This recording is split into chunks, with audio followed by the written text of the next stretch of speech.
Isa Al-Masih itu untuk seorang UAS itu seperti apa sih?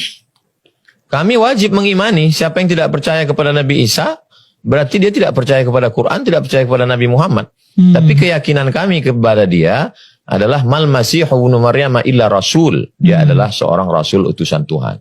Sama seperti Nabi Adam, Idris, Nuh, Saleh, Ilyas yang diutus kepada Bani Israel untuk menyelamatkan manusia. Jadi kami tidak mungkin menuduh yang tidak-tidak kepada Maryam, kepada orang Yahudi menuduh, mohon maaf, tidak layak. Orang Yahudi menuduh Maryam adalah pezina. Maka lahirlah seorang anak zina.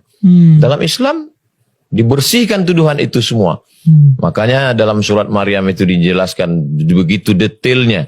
Saat dia melahirkan anaknya itu, maka datanglah pendeta-pendeta Yahudi. Apa kata mereka? Maka anak abuki mra'a sau'in. Bapakmu kan, Maryam, bapakmu kan bukan orang jahat. Wa makanat ummuki baghiyah. Ibumu juga bukan wanita tunasusila. Ayat itu kalau dilanjutkan, bapakmu bukan orang jahat, ibumu bukan wanita tunasusila. Kok bisa kamu hamil tanpa suami? Kok kamu punya anak? Tapi saat itu Maryam dia diam, fa'asyarat ilaih.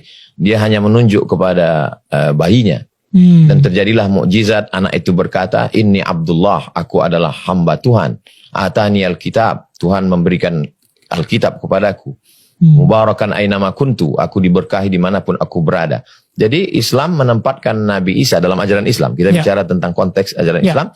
Menempatkan Nabi Isa tidak sebagai anak zina, tapi dia sebagai Rasul utusan Allah, membersihkan dari tuduhan-tuduhan yang diserang oleh orang Yahudi kepada Nabi Isa alaihissalam. Jadi amat sangat tidak mungkin ada orang Islam melecehkan Maryam dan Isa.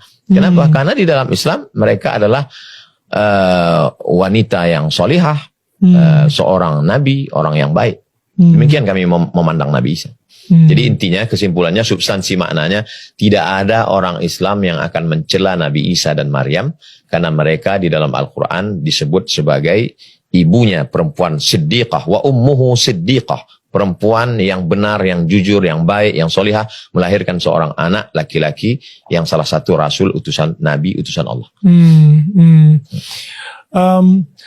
Kalau dari Ustadz sendiri nih, ngomongin soal kemarin kan di yang ke Singapura, habis itu bukan deportasi ya, tapi tidak berhasil masuk Singapura lah, intinya seperti itu. Perdebatan masalah deportasi atau tidak deportasi adalah kalau orang yang belum dapat izin masuk tidak disebut deportasi. Apakah Abdul Somad sudah dapat izin masuk? Ya, udah. Bisa dilihat. Saya minta putarkan kamera CCTV bahwa mereka sudah nunggu koper hampir 1 jam mereka. Saya sudah hampir keluar. Lalu kemudian ditarik lagi ke dalam, lalu mereka itu semua ditarik lagi keluar. Itulah yang terjadi. Dan akhirnya ini masyarakat atau pendukungnya UAS gitu ya, keluar dengan hashtag boykot Singapura gitu ya. Itu sebenarnya bagaimana perasaan UAS sendiri soal itu? Kita bangsa besar, bangsa yang merdeka, pernah menghadapi berbagai macam. Jadi saya ingin kita sebagai negara yang bertetangga saling menghormati. Kalau dituduhkan Abdul Somad tidak boleh masuk karena dia ingin mengajarkan suatu ajaran, aliran, saya datangkan liburan dengan anak istri saya. Saya bawa bayi umur 3 bulan, 4 bulan. Lalu kemudian kalau diajar Abdul Somad ini orangnya radikal, itu kan ada konsulat Singapura di Pekanbaru.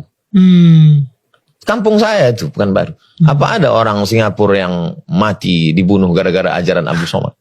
Kami hidup damai di Pekanbaru. Makanya ketika saya ceramah di Bali, ditolak oleh sekelompok oknum orang, Raja Bali, Concorde, datang di masjid untuk menjaga saya. Rajanya, Raja Bali langsung, silakan ceramah Ustaz Abdul Somad. Mereka tahu bahwa di Riau, di dekat airport, ada satu rumah ibadah. Saudara kita Hindu, tegak berdiri, tidak ada yang mengganggu.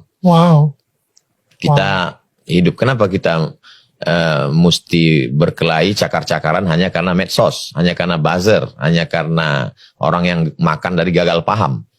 Kalau orang tidak paham, kita kasih paham. Tapi kalau orang memang hidupnya untuk gagal paham, itu sulit. Berat.